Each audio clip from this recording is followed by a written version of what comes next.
1970 সালে পাকিস্তানের স্বৈরশাসক ইয়াহিয়ার legal frame অর্ডারের অধীনে শেখ মুজিবুর রহমানের নেতৃত্বে তৎকালীন আওয়ামী লীগ নির্বাচনে অংশ নেয় পাকিস্তানের সংবিধান রচনার জন্য। নারায়ণগঞ্জ সহ সারা দেশে আওয়ামী লীগের নির্বাচনী বক্তব্য ও ম্যানিফেস্টো ছিল পাকিস্তানের জাতীয় সংহতির পক্ষে, পাকিস্তানের অখণ্ডতার পক্ষে। 70-এর নির্বাচনে আওয়ামী লীগের ম্যানিফেস্টো বা নির্বাচনী প্রচারণায় বাংলাদেশের স্বাধীনতা নিয়ে একটি শব্দ পর্যন্ত ছিল না। উল্টো শেখ মুজিব রেডিওতে দেয়া নির্বাচনী বক্তব্যে পাকিস্তান জিন্দাবাদ বলে তার বক্তব্য শেষ করেছিলেন। মুজিব শেষ পর্যন্ত এই পাকিস্তান জিন্দাবাদকে রক্ষা করতেই কাজ করে গেছেন এবং স্বায়ত্তশাসন দাবির আড়ালে মূলত স্বাধীনতা আন্দোলনকে স্তব্ধ করে দিতে কাজ করেছেন। তার প্রমাণ আপনারা দেখুন।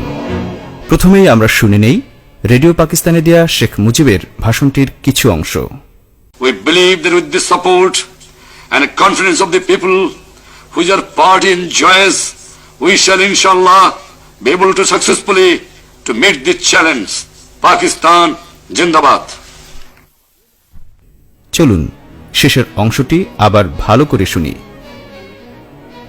Be able to successfully to meet this challenge.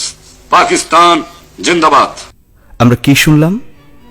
Sheikh Mujib নিজের কণ্ঠে পাকিস্তান জিন্দাবাদ বলে ভাষণটি শেষ করলেন। এবার আসি 1971 সালের 7 মার্চের ভাষণে। সিদ্দিক সালিকের উইটনেস টু সারেন্ডার গ্রন্থ থেকে জানা যায়, শেখ মুজিব 7 মার্চের ভোররাতে পাকিস্তানের প্রেসিডেন্ট ইয়াহিয়ার সাথে ফোনে আতাত করলেন এবং ইয়াহিয়ার পরামর্শ ও নির্দেশে সিদ্ধান্ত নিলেন তিনি 7 মার্চের ভাষণে স্বাধীনতার ঘোষণা দিবেন না। কিন্তু বাংলাদেশের সেনাবাহিনী সহ অন্যান্য বাহিনীর বাঙালির সদস্যরা এবং স্বাধীনতাকামী 7.5 কোটি মানুষ যেহেতু স্বাধীনতা যুদ্ধের ঘোষণার জন্য উন্মুখ হয়েছিলেন, সেহেতু তাদের চাপ থেকে রক্ষা পেতে শেখ মুজিব ঢাকা ক্যান্টনমেন্টের জিওসি খাদিম হোসেন রাজার কাছে সাহায্য চাইলেন এবং বললেন তাকে যেন পাকিস্তান আর্মির হেফাজতে নেওয়া হয়, যার প্রমাণ রয়েছে উইটনেস টু সারেন্ডার গ্রন্থের 53 নং পৃষ্ঠায়।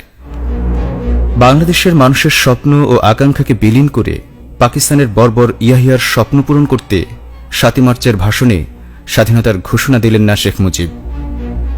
যখন বাংলাদেশের মানুষ প্রস্তুত যুদ্ধের জন্য, স্বাধীনতার জন্য, তখন শেখ মুজিব স্বাধীনতা ঘোষণার বদলে যুদ্ধের প্রস্তুতি নেওয়ার ভণ্ডামি আহ্বান জানালেন, যা কোনোভাবেই জনমনের প্রত্যাশা পূরণ করেনি।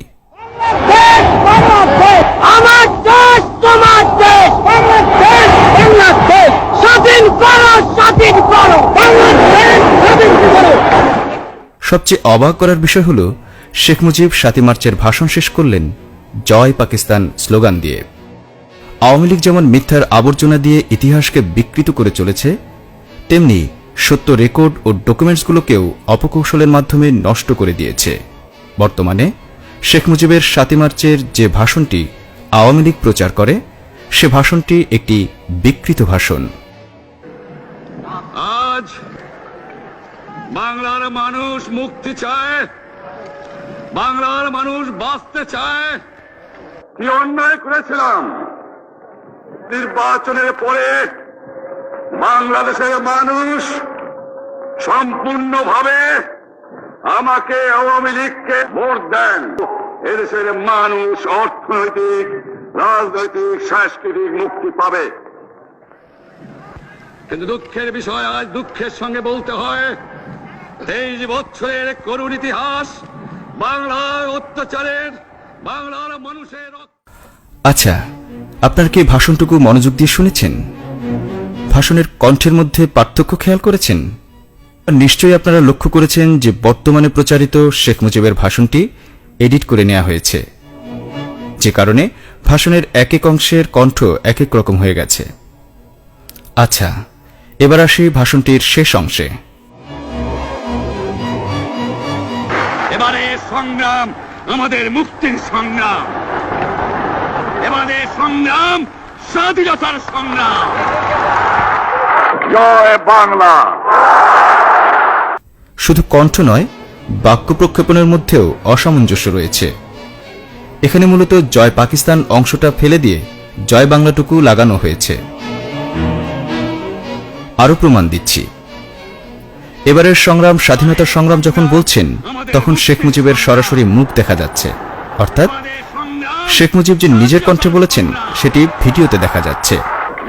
কিন্তু যখন জয় বাংলা বলছেন, তখন শেখ মুজিবকে না দেখিয়ে উপস্থিত জনগণের ফুটেজ দেখানো হচ্ছে। কারণ কি?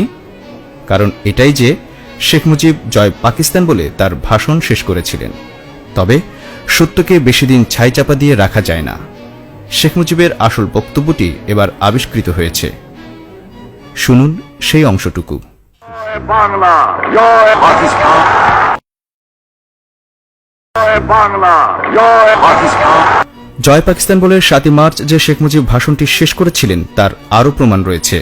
7 মার্চে শেখ মুজিবের ভাষণের সময় মঞ্চের সামনে বসে বক্তব্য শোনা প্রখ্যাত সাংবাদিক ও বাম রাজনীতিক নির্মল সেন তার আমার জীবনে 71-এর যুদ্ধ বইয়ে উল্লেখ করেছেন যে একথা সত্য, শেখ সাহেব 7 মার্চের বক্তব্যের শেষ দিকে বলেছিলেন জয় বাংলা, জয় পাকিস্তান। এছাড়াও নির্মল সেন আরও লিখেছেন যে শেখ সাহেব কেন জয় পাকিস্তান বলেছিল সে বিষয়ে তিনি তাকে জিজ্ঞেস করেছিলেন। তখন শেখ সাহেবের মুখ কালো হয়ে গিয়েছিল। তখন তিনি বললেন, আমাকে স্বাধীনতার ঘোষণা দিতে হলে অনেক পথ অতিক্রম করতে হবে। এছাড়াও বিচারপতি মোহাম্মদ হাবিবুর রহমানের লেখা বাংলাদেশের তারিখ গ্রন্থের প্রথম সংস্করণে, কবি শামসুর রহমানের কালির ধুলোয় লেখা নিবন্ধে এবং মঞ্চে বসে ভাষণ শোনা মোহাম্মদ তাজামুল হোসেনের বাংলাদেশের স্বাধীনতার ঘোষক প্রসঙ্গ নিয়ে শেখ হাসিনা মুজিবকে ছোট করেছেন নামক নিবন্ধে মুজিবের জয় পাকিস্তান বলে ভাষণ শেষ করার প্রমাণ রয়েছে।